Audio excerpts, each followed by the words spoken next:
Fantastic morning to you, my wonderful viewers. Welcome to G9ijaTV News Headlines this morning with Dr. Champion. How was your night? Okay, very quick one before we go into the newspaper headlines this morning. Due to popular demand, a lot of people called yesterday that they enjoyed our health tips on exercise, and a few required that we take more of that today. So this morning we shall be looking at benefits of exercise, more benefits of exercise to the human body. According to research in 2018, the research says that regular, moderate exercise actually help alleviate the stress caused by free radicals. So exercise can help to alleviate stress caused by free radicals. Very quickly this morning, let's look at just 5 benefits of exercise. Why you need physical activity as a human being. Number 1, exercise can help skin health. Your skin is affected by the amount of oxidative stress in your body. Oxidative stress occurs when your body's antioxidant defenses cannot completely repair the cell damage caused by compounds known as free radicals. This can damage the structure of the cells and negatively impact your skin. Intense and exhaustive physical activity may contribute to oxidative damage. A 2018 research suggests that regular moderate exercise actually help alleviate the stress caused by free radicals. The authors of a 2021 review concluded that regular exercise may help delay the appearance of skin aging, prevent psoriasis, and improve venous leg ulcers. 2. Exercise can help your brain health and memory. It can improve brain function and protect your memory and thinking skills. To begin with, exercise increases your heart rate. This promotes the flow of blood and oxygen to your brain. It can also stimulate the production of hormones that enhance the growth of brain cells. For example, exercise has been shown to cause the hippocampus to grow in size, which may help improve mental function. This is part of the brain that is vital for memory and learning. Regular physical activity is important in older adults because it can help slow down the psychological effects of aging in your brain. It may also help reduce changes in the brain that can contribute to conditions like Alzheimer's disease and dementia. 3. Exercise can help with relaxation and quality of sleep. Regular exercise can help you relax and sleep better. Exercise improves your sleep quality because the energy loss that occurs during exercise stimulates restorative processes during sleep. Also, the increase in your body temperature during exercise may help you drop during sleep, which could promote better sleep. A 2018 study conducted over 4 months in people with chronic insomnia found that both stretching and resistance exercise helped improve sleep quality and duration while decreasing the amount of time it takes to fall asleep. 4. Exercise can reduce pain. Chronic pain can be debilitating. For many years, the recommendation for treating chronic pain was rest and inactivity. However, the authors of a 2021 review suggest that aerobic exercise may serve as natural treatment option to provide pain relief and improve quality of life. One way that exercise may help prevent or reduce chronic pain is because it increases your pain tolerance over time. Exercise may also help you control pain associated with various health conditions, including chronic low back pain, fibromyalgia, chronic soft tissue shoulder disorder. And finally, number 5, exercise can promote a better sex life. Regular exercise may improve your sex life. For example, engaging in regular exercise can strengthen your heart, improve blood circulation, tone muscles, and enhance flexibility, all of which may help improve your sex life. A 2018 review of 10 studies found that exercising for at least 160 minutes per week over a 6-month period could help improve erectile function in males. Another 2018 review suggests that regular exercise may help improve sexual satisfaction, arousal, and well-being in females. Regular resistance training may also help increase sex drive. Also, exercise helps your body recover between intense resistance It's important to let your body recover between intense resistance and cardiovascular exercise sessions. That said, there are some less intense exercises you can do every day to help you get to 300 minutes per week. This may include walking, cycling, dancing, and skateboarding. You may ask what exercises are good for belly fat. According to the British Heart Foundation, you cannot target one specific area of fat to burn off, but a consistent mixture of aerobic exercise, resistance training, and eating a well-balanced diet can help you burn fat all over your body.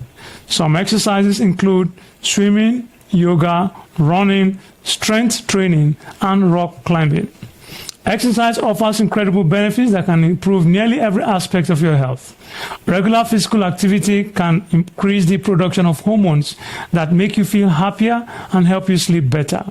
Research recommends you aim for 150 to 300 minutes of moderate intensity activity or 75 minutes of vigorous physical activity throughout the week. Moderate intensity aerobic activity is anything that gets your heart beating faster, like walking, cycling, or swimming.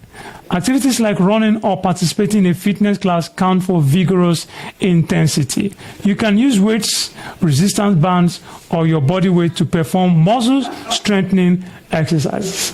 And with that, we want to conclude by saying exercise is good for your health. Please try and do one exercise a day. Like I said to you yesterday, one exercise a day keeps your doctor away. Please stay with us. We'll be right back after this break.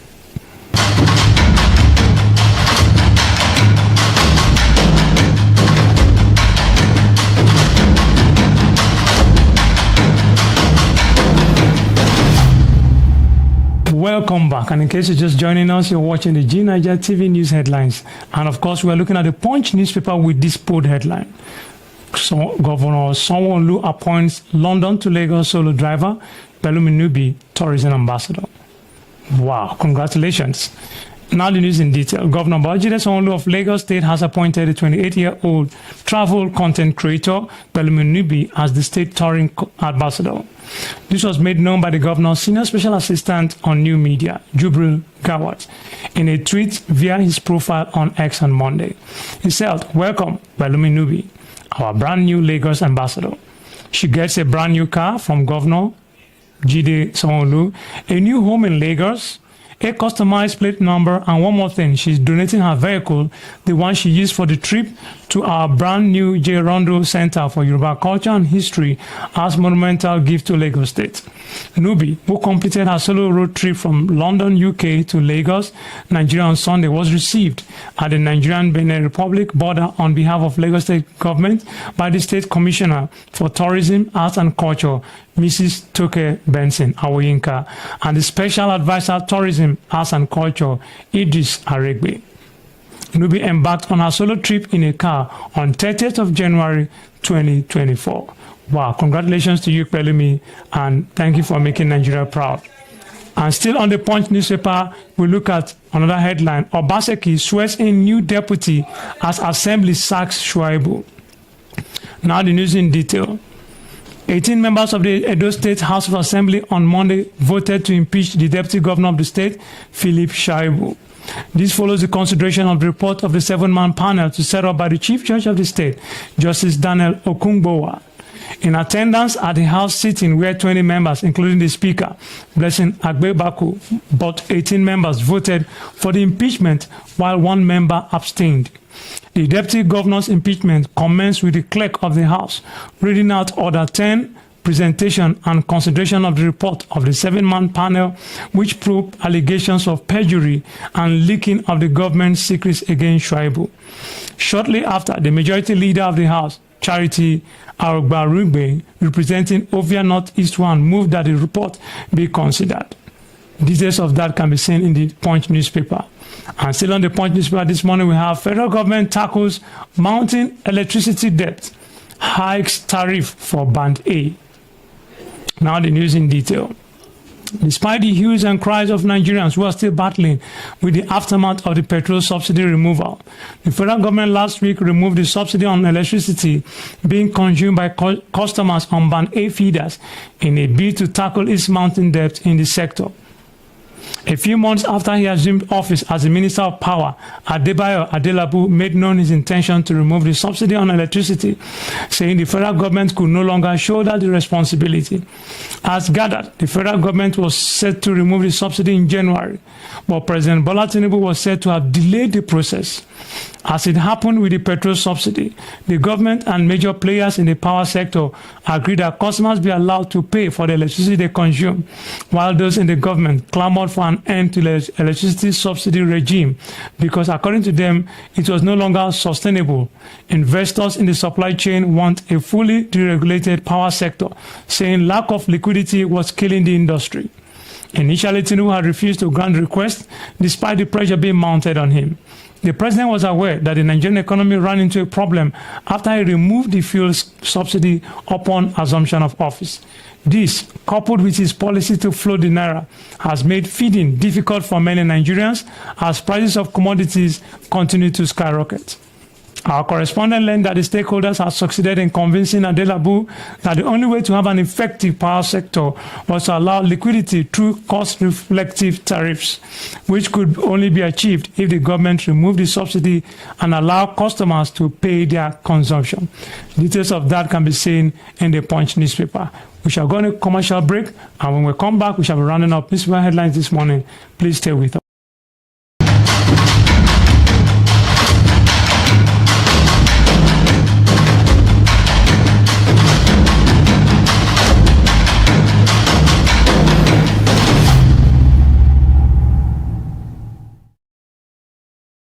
Welcome back, and in case you're just joining us, you're watching the most entertaining and educative TV channel on your space, G9ijaTV. And of course, we are looking at the news headlines, and we're picking up something from the Vanguard newspaper. Court remands Emefiele in EFCC custody. Now the news in detail. Justice Oshodi remanded Emefiele after he pleaded not guilty to 23 count charges of abuse of office, accepting gratification, accepting gift through agents, corruption, and fraudulent property received to the tune of $4.8 billion and 2.8 billion naira. The EFCC in the charge alleged that Emefiele abused the authority of his office as CBN governor by allocating foreign exchange in the aggregate sum of $1,36391,737.33 billion without bids, which act is prejudicial to the rights of Nigerians. Following their not guilty plea, EFCC prosecuting counsel Rotimi Oyedepo-San asked the court for a trial date. But the defense counsel Abdulhakeem Labi Lawal in two bail applications urged the court to grant the first defendant bail on self-recognition or in the alternative on liberal terms pending hearing and determination on the case. Labi Lawal also moved bail application for the second defendant and also urged the court to grant him bail on liberal terms. Details of that can be seen in the Vanguard newspaper. Please stay with us. And of course, as we begin to wrap up, we're looking at the Leadership newspaper with an interesting headline. NEC, 60 PDP lawmakers threaten to dump party. Ahead of the April 18 National Executive Committee meeting of the People's Democratic Party PDP, 60 PDP federal lawmakers have threatened to dump the party. What a large number, I must say. The lawmakers said they would defect from the opposition party if the party leadership fails to nullify what they called a doctored list of caretaker committees in Rivers and 10 other states. They claimed the list was filled with members and loyalists of the All Progressive Congress, APC. If you want to find details of that story, please grab the Leadership newspaper this morning and you get that for yourself. And as we wrap up, we'll look at the Guardian newspaper this morning. EFCC recovers 30 billion naira, queries 50 accounts in Edu Shehu's probes. Economic and Financial Crimes Commission, EFCC, has so far recovered 30 billion naira for the federal government, while it has also placed 50 bank accounts under investigation in the ongoing probe of the suspended Minister of Humanitarian Affairs and Poverty Alleviation, Betta Edu. The executive chairman of EFCC, Ola Olukoyede, has said. According to him, the bank accounts include those of the erstwhile Chief Executive Officer of the now suspended National Social Investment Program Authority, NSIPA, Halima Shehu. Both Edu and Shehu were suspended about 3 months ago by President Bola Tinubu over alleged financial malfeasance. The president also suspended Social Investment Program and thereafter asked the EFCC to take over the case and probe both embattled officials and other persons involved. Olukoyede spoke in the March edition of the Commission's monthly e-magazine, EFCC Alert, released yesterday. The magazine quoted the EFCC boss as saying, "We have laws and regulations guiding our investigations. Nigerians will also know that they are already on suspension, and this is based on the investigations we have done." And President Bola Ahmed Tinubu has proved to Nigerians that he is ready to fight corruption. Moreover, with respect to this particular case, we have recovered over 30 billion naira, which is already in the coffers of the federal government. It takes time to conclude investigations. We started this matter less than 6 weeks ago. There are cases that take years to investigate. There are so many angles to it, and we need to follow through with some of the discoveries that we have seen. Nigerians should give us time on this matter. We have professionals on this case, and they need to do things right. There's many leads here and there. As it is now, we're investigating over 50 bank accounts that we have traced money into. That is not a child's play. That is a big deal. Then you ask about my staff strength, and again, we have thousands of other cases that we are working on. Wow.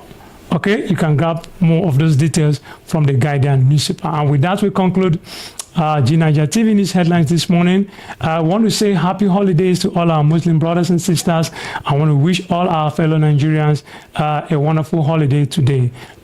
Keep watching G9ijaTV News headlines this morning, your most entertaining, most educative, and most inspiring TV channel. I'm your host, Dr. Champion. See you at the same time tomorrow.